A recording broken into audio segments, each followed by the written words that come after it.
मैं शमशेर खान, सहआचार्य, राजकीय कन्या महाविद्यालय चौमा। आज है प्रमेय। सिद्ध कीजिए कि प्रत्येक असीमित चक्रीय ग्रुप पूर्णांकों के योज्य ग्रुप के तुल्यकारी होता है। असीमित मतलब अपरिमित, जिसमें अनंत अपरिमित अवयव हो। सिद्ध क्या करना है? असीमित चक्रीय ग्रुप। तो पहले तो अपने के पास एक चक्रीय ग्रुप होना चाहिए जिसमें जो अपरिमित हो। दूसरा, पूर्णांकों के तुल्यकारी, पूर्णांकों के योज्य ग्रुप के। योज्य मतलब पूर्णांक, समुच्चय तो है पूर्णांकों का समुच्चय, और संक्रिया है योग संक्रिया, मतलब जेड प्लस के तुल्यकारी है। इसे अपन प्रूव करते हैं। माना जी इजकल टू बड़े कोष्टक में ए। चक्रीय ग्रुप अपन ने पढ़ रखा है कि चक्रीय ग्रुप को अपन क्या लिखते हैं? जी इजकल टू बड़े कोष्टक में उसका जनक ए। तो जी इजकल टू बड़े कोष्टक में ए, मतलब जी एक चक्रीय समूह है। कैसा चक्रीय समूह है? अपरिमित चक्रीय समूह है जिसका जनक है ए। इसका मतलब जी के प्रत्येक अवयव को ए की पूर्णांक के रूप में व्यक्त किया जा सकता है, जहाँ n एक पूर्णांक है और ए की पावर n, इसका मतलब प्रत्येक अवयव ए की पावर n के रूप में व्यक्त किया जा सकता है। जी का प्रत्येक अवयव क्या होगा? उसके जनक की पूर्णांक के रूप में व्यक्त होंगे। मतलब प्रत्येक कोई भी अवयव अपन लें उसको एक ही पूर्णांक के रूप में अपन व्यक्त कर सकते हैं। अब आगे बढ़ते हैं। ये तो अपन ने माना, उसका स्पष्टीकरण था वे अपन ने क्या माना और उससे अपने को क्या मिलता है, क्या उसमें से अपन उपयोग में ले सकते हैं। अब अपने को क्या करना है? जी को जेड प्लस के तुल्यकारी प्रूव करना है। सर, तुल्यकारी प्रूव करना है तो अपने को एक तुल्यकारिता प्रूव करनी है, और तुल्यकारिता प्रूव करनी है तो अपने पास एक समाकारिता होनी चाहिए। और समाकारिता क्या है? एक प्रतिचित्रण है, तो अपने पास एक प्रतिचित्रण होना चाहिए। ठीक है। तो सबसे पहले तो अपन ये बताएंगे कि इसमें जो भी अवयव हैं वो अपरिमित है। तो अपरिमित है तो अपन ये सबसे पहले ये प्रदर्शित करेंगे कि जो इसकी असमान पूर्णांक है के अवयव हैं, एक ही असमान पूर्णांक यदि है तो वो अवयव भिन्न भिन्न है, समान नहीं है। सर्वप्रथम यह प्रदर्शित करेंगे ए की कोई दो असमान पूर्णांक हैं जी के दो असमान अवयव को व्यक्त करेगी। अब असमान प्रदर्शित करना है तो अपन क्या करेंगे? भिन्न भिन्न पूर्णांक के दो अवयव लेंगे और उनको बराबर ले लेते हैं, और फिर अपन आगे जाके ये प्रदर्शित कर देते हैं कि ये एक विरोधाभास है, इसलिए ये बराबर नहीं है। तो माना ए की power n is equal to a की पावर m, जहाँ m और n क्या है? पूर्णांक है, और n m से बड़ा है। मतलब n और m बराबर नहीं है, पर ये अवयव बराबर है, ये अपन ने मान लिया।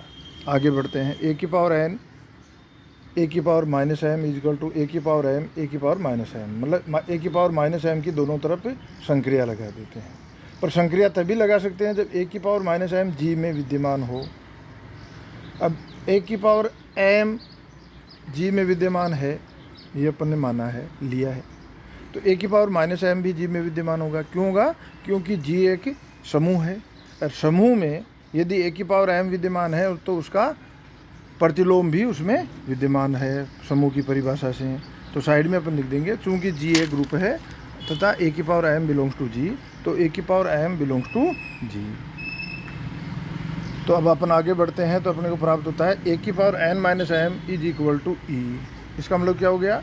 n और m पूर्णांक है, फिक्स पूर्णांक है, उनका अंतर भी एक परिमित संख्या होगी। इसका मतलब क्या हो गया? ऑर्डर ऑफ ए परिमित है, या तो n माइनस ए का ऑर्डर n माइनस m है या उससे कम है। इसका मतलब ऑर्डर ऑफ ए परिमित है। और अपन ने पहले पढ़ रखा है कि चक्रीय समूह की कोटि उसके जनक की कोटि के बराबर होती है। इसका मतलब ऑर्डर ऑफ जी परिमित है। ऑर्डर ऑफ जी परिमित होने का मतलब किसी समूह की कोटि क्या होती है? ऑर्डर क्या होता है भाई? उसमें विद्यमान भिन्न भिन्न अवयवों की संख्या। जबकि अपन ने लिया है कि जी एक अपरिमित है ग्रुप है, इसका मतलब उसमें असंख्य भिन्न भिन्न अवयव हैं। और इसको अपन देखें, ऑर्डर ऑफ जी परिमित है, इसका मतलब ये इसका ऑर्डर परिमित है तो इसमें भिन्न भिन्न अवयवों की संख्या भी परिमित है, जो कि एक विरोधाभास है। तो अपन ने लिख दिया ऑर्डर ऑफ जी परिमित है, जो कि विरोधाभास है। अतः अपन ने जो माना वो गलत है। तो अपन अतः क्या होगा, ए की power n is not equal to a की पावर एन। तो पूर्ण अलग भिन्न भिन्न पूर्णांगात के अवयव भिन्न भिन्न है, ये अपन ने प्रूव कर दिया। तो अपन अब जी ले सकते हैं। जी इज इक्वल टू कोष्टक में ए की पावर 0 या तत्समक इसके राइट साइड में a1 ए की घात a1 ए की घात 2 dash dash dash, left side में ए की पावर -1 ए की power -2 dash dash dash dash. तो ये अपन जी ले लिया। और इसका मतलब क्या हो गया, ए की power x such that for all x belongs to Z. x क्या है, पूर्णांक। सारे पूर्णांक इस पर लगाते जाओ, अवयव मिलते जाएंगे। साथ में अपन ने सिद्ध भी कर रखा है, पहले क्या कर रखा है कि जेड प्लस एक समूह होता है। तो अपन जेड प्लस ले लेते हैं। जेड प्लस इक्वल टू क्या होगा भाई, समुच्चय क्या होगा, पूर्णांक, और संक्रिया क्या है, योग संक्रिया, एक योज्य ग्रुप है। ये अपन ने पहले प्रूव कर रखा है।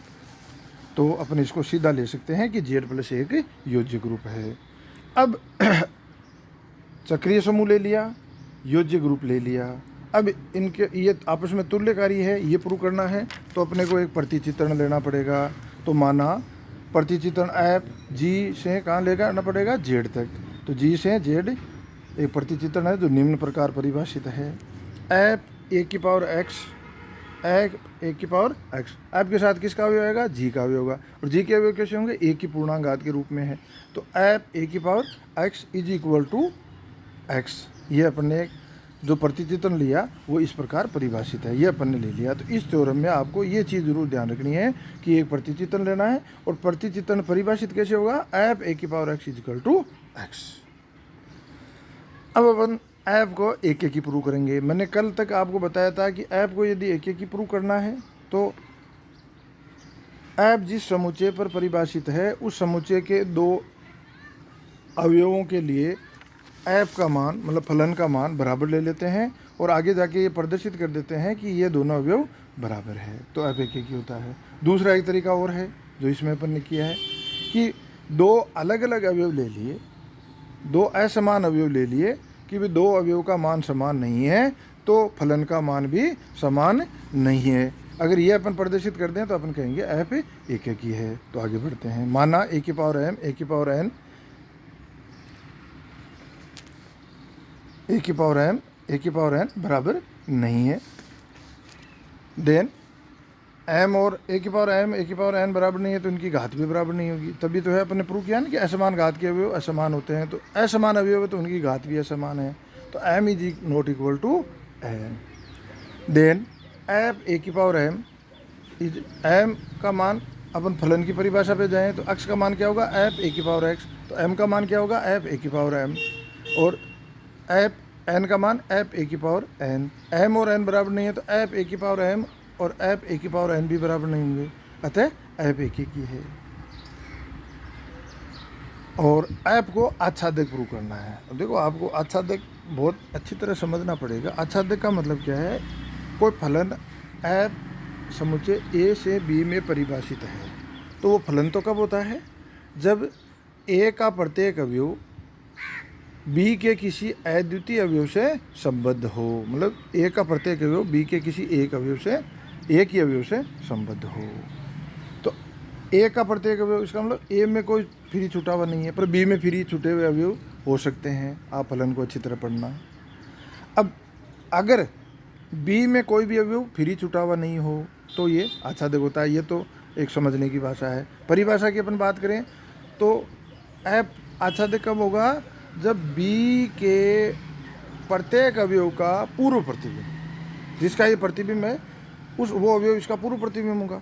तो बी के प्रत्येक अवयव का पूर्व प्रतिबिंब ए में विद्यमान हो तो ये आच्छादक होता है। ये चीज़ अपने को बार बार प्रूव करनी पड़ेगी, ये ध्यान रखना है। तो अपन आगे बढ़ते हैं। For all x belongs to Z के लिए ए की power X belongs to G होता है। मतलब जेड क्या है, जी तो क्या है प्रांत, और जेड क्या है सह प्रांत। तो सह प्रांत के प्रत्येक अवयव का पूर्व प्रतिबिंब जी में विद्यमान हो। कहने का मतलब यह है कि जेड का कोई सा भी अवयव लें तो उसके लिए जी में एक अवयव ऐसा विद्यमान हो जिसका जेड वाला अवयव उसका क्या हो, प्रतिबिंब हो। तो अब अपन x बिलोंग्स टू जेड लिया, जेड का एक अवयव लिया, तो निश्चित रूप से a की पावर x करते ही वो जी का अवयव होगा। इसका मतलब जेड क्या ऐप क्या हो गया, अच्छा देखो गया। तो for all x belongs to Z के लिए a की power x belongs to G होता है। इस प्रकार जी इस प्रकार विद्यमान होता है कि x क्या है, a की पावर x का प्रतिबिंब है, कि ऐप a की power x is equal to x। इसलिए ऐप अच्छा तक है। ये अच्छा तक वाली बात को आप बार बार ध्यान से समझने की कोशिश करना। नहीं समझ में आए तो आप व्हाट्सएप पे मेरे से पूछना, और फिर भी नहीं समझ में आए तो अपन जब कॉलेज में मिलेंगे तो आपकी समस्या का समाधान करेंगे। तो ऐप अपन ने जो प्रतिचित्रण माना वो क्या है, एक एक आच्छादक है। अब अपन प्रूव करेंगे कि ऐप क्या है, समाकारिता है। तो इसके लिए अपन क्या लेते हैं, ऐप और ऐप के साथ जी के दो अवयव, संक्रिया लगे हुए दो अवयव, मतलब ऐप ए की पावर एम ए की पावर एन लेते हैं। इसको अपन क्या लिख सकते हैं, ऐप ए की पावर एम प्लस एन। इसको अपन क्या लिख सकते हैं, एम प्लस एन फलन की परिभाषा से। और इसको अपन क्या लिख सकते हैं, ऐप ए की power M plus app A की पावर एन। तो देखो ऐप जी में संक्रिया अपन ने गुणन संक्रिया रखी, और योज्य ग्रुप है उसमें संक्रिया योग संक्रिया थी। तो ऐप ए की पावर एम ए की पावर एन को अपन ने क्या प्रदर्शित कर दिया, इक्वल टू ऐप ए की power M plus app A की पावर एन। इसका मतलब क्या हो गया, ऐप एक समाकारिता है। ऐप समाकारिता है, एक एक ही है, अच्छा देखे तो ऐप तुल्यकारिता होगी। इसका मतलब जी और जेड तुल्यकारी होंगे। अगला प्रमेय, सिद्ध कीजिए कि ग्रुप जी में प्रतिचित्रण ऐप जी से जी दिया हुआ है। ऐप क्या है, एक प्रतिचित्रण दिया हुआ है, और जी से G f x is equal to x inverse, ये इसकी परिभाषा दे रखी है। For all x belongs to G. एक स्वाकारिता होगी यदि और केवल यदि जी क्रमइनमेय हो। स्वाकारिता मतलब परिभाषा मैंने बता रखी है, फिर एक बार बताता हूँ। स्वाकारिता क्या है, एक समाकारिता ही है जो क्या है, जी से स्वयं जी पर परिभाषित है तथा वह एक ही की आच्छादक है। तो यदि और केवल यदि है तो आपको दोनों तरफ से प्रूव करना है। तो सबसे पहले ऐप को मान लेते हैं कि माना ऐप एक स्वाकारिता है, और अपने को प्रूव क्या करना है, ऐप एक की ऐप स्वाकारिता लेनी है, और सिद्ध क्या करना है कि जी क्रमइनमेय है। जी क्रमइनमेय का मतलब जी के दो अवयव एक्स और वाई दो अवयव हो तो x Y equal to Y x prove करना है। इसके लिए अपन शुरू करते हैं। माना x comma y belongs to G, तो f x Y equal to परिभाषा दे रखी है, उससे क्या होगा, एक्स वाई का इन्वर्स। एक्स वाई के इन्वर्स को अपन खोलेंगे तो अपन ने शुरू में एक थ्योरम प्रूव की थी, ए बी का इन्वर्स इक्वल टू क्या होता है, बी इन्वर्स ए इन्वर्स। तो एक्स वाई इन्वर्स को अपन खोलेंगे तो क्या होगा, y inverse x inverse.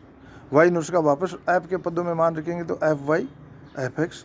App समाकारिता है, स्वाकारिता है तो वो समाकारिता भी है, समाकारिता है तो इसको अपन लिख सकते हैं एफ वाई एक्स। इसका मतलब F x Y equal to F Y X. और स्वाकारिता है तो एफ एक की भी है, एक ही है तो F x Y equal to F Y x होगा, तभी होगा जब X Y equal to Y X हो। फलतः जी एक क्रमइनमेय है, ये अपन ने प्रूव कर दिया। तो इसका एक भाग प्रूव हो गया। अब इसका विलोम पार्ट, विलोमतः माना जी क्रमइनमेय ग्रुप है, ये मान लें। तो x comma y belongs to G, माना जी एक क्रमइनमेय ग्रुप है तथा x comma y belongs to G, तो क्रमइनमेयता के हिसाब से x Y equal to Y x होगा। इसको अपन आगे काम में लेंगे और प्रूव क्या करेंगे, एफ एक स्वाकारिता है। माना F x equal to F Y, X और वाई के लिए फलन के मान बराबर है, ये मान लिया। एफ एक्स एफ वाई का मान f x equal to x inverse, f y equal to y inverse, तो इसका मतलब x inverse equal to y inverse. अब x inverse equal to y inverse है तो इसका दोनों तरफ इन्वर्स कर देते हैं, इन्वर्स लगा देते हैं, तो इसका मान हो गया एक्स इक्वल टू वाई। अतः ऐप एक ही है। चूँकि एक्स बिलोंग्स टू जी तथा जी ए ग्रुप है तो एक्स इनवर्स जी का अवयव होगा, एक्स इनवर्स जी का अवयव होगा। और एक्स इनवर्स जी का अवयव है तो एफ एक्स इनवर्स अपन एफ एक्स इनवर्स का मान निकाल सकते हैं। तो F X inverse is equal to x inverse का इनवर्स इजकल टू एक्स, ये चीज़ अपने को ध्यान में रखनी है। ये अपने कर दी। अब आच्छादक बताना चाह रहे हैं, प्रत्येक एक्स बिलोंग्स टू जी के लिए जी में एक ऐसा अवयव एक्स इनवर्स विद्यमान होगा। ऊपर मैंने जो बताया उसी को अपन लिख रहे हैं। प्रत्येक एक्स बिलोंग्स टू जी के लिए जी में एक ऐसा अवयव X inverse belongs to G विद्यमान होगा कि F X inverse is equal to X. इसका मतलब क्या हो गया, प्रत्येक एक्स के लिए पूर्व प्रतिबिंब विद्यमान होगा, इसलिए एफ आच्छादक है। पुनः F x Y is equal to, अब अपन समाकारिता प्रूव करने के लिए आगे बढ़ते हैं। F x Y is equal to x y inverse is equal to y inverse x inverse. G क्रमविन में है इसलिए इसे अपन लिख सकते हैं x inverse y inverse is equal to f x f y. अतः एफ एक समाकारिता है। परिणामतः एफ तुल्यकारिता है तथा एफ जी से जी में है। तो इसका मतलब एफ एक स्वाकारिता है, एफ एक स्वाकारिता है।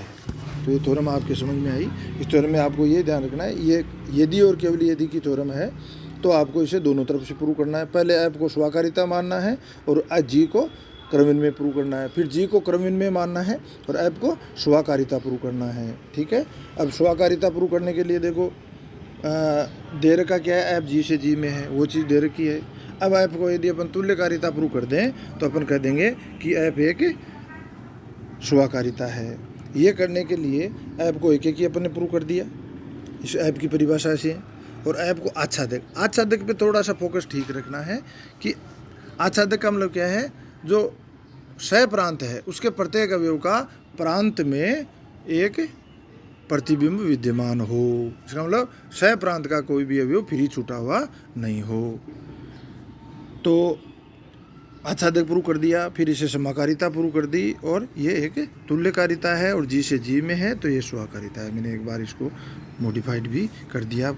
तैयार करने के लिए आपको एक बार इसको अच्छी तरह समझना है, फिर इसमें क्या क्या याद रखना है वो चीज़ें आपको करनी है। धन्यवाद।